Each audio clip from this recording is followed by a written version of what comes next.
Assalamualaikum dan salam sejahtera kepada semua yang sedang menonton video ini. So, pada kali ini saya akan bawakan anda apakah kelebihan kita membeli rumah di waktu PKP.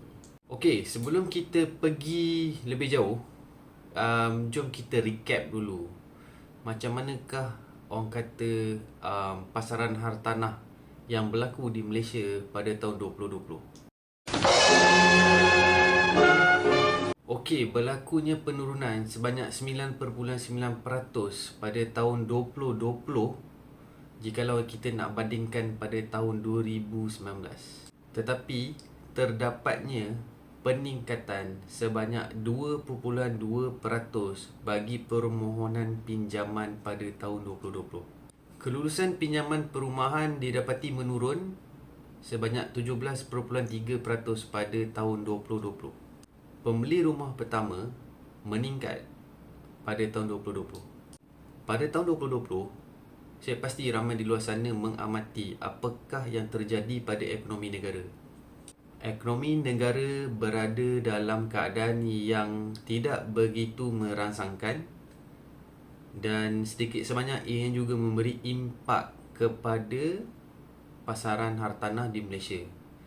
Oleh sebab itu, kita dapati kalau kita lihat pada di awal PKP 2020 iaitu pada bulan Mac, waktu mula-mula government announce PKP, berlakunya penurunan penjualan hartanah di Malaysia.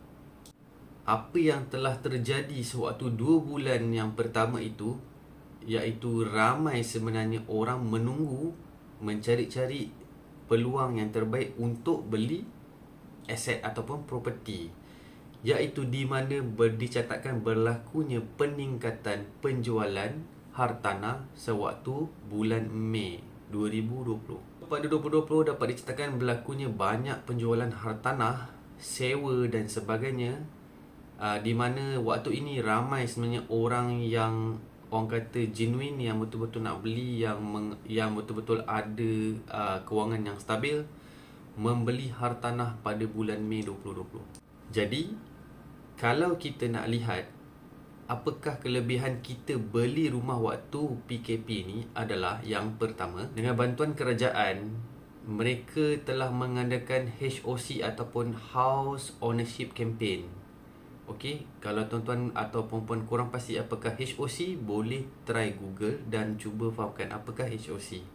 Itu adalah kelebihan yang pertama. Okey, poin kedua, RPGT, Real Property Gains Tax. Yang ini kerajaan telah masukkan di mana cukai akan dikeluarkan kepada penjual ataupun empunya properti kalau berlakunya penjualan lah. Jadi kerajaan dah masukkan, tak ada apa-apa cukai yang akan dikenakan oleh kerajaan. Itu poin kedua. Okey, ni yang penting. Okey, dan ramai yang tahu. Cuba bayangkan dalam keadaan ekonomi sekarang, macam mana kerajaan kita nak boost kita punya ekonomi dan pada masa yang sama nak bantu untuk rangsangkan penjualan dalam properti adalah dengan menurunkan kadar OPR ataupun kadar interest.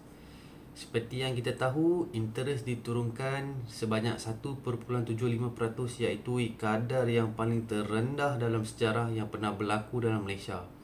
Kalau kita nak compare 1.75% dengan sebelum-sebelum ni yang pernah berlaku sebanyak 8%, 9% dan even ada sampai 2 digit ataupun 2 angka, terlalu jauh beza.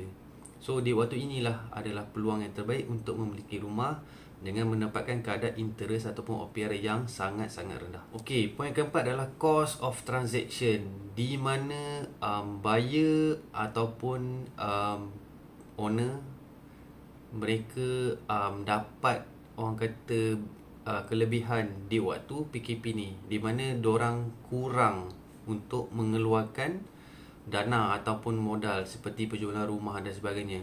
Okey, sebagai contoh, developer ataupun pemaju yang banyak melakukan development ada kalanya meletakkan booking yang sangat-sangat rendah. Sebagai contoh, Ada yang bagi rebate sampai 10%. Lepas tu ada lagi yang bagi macam-macam FOC, macam kabinet lah, aircon, free TV, peti ais dan sebagainya kan.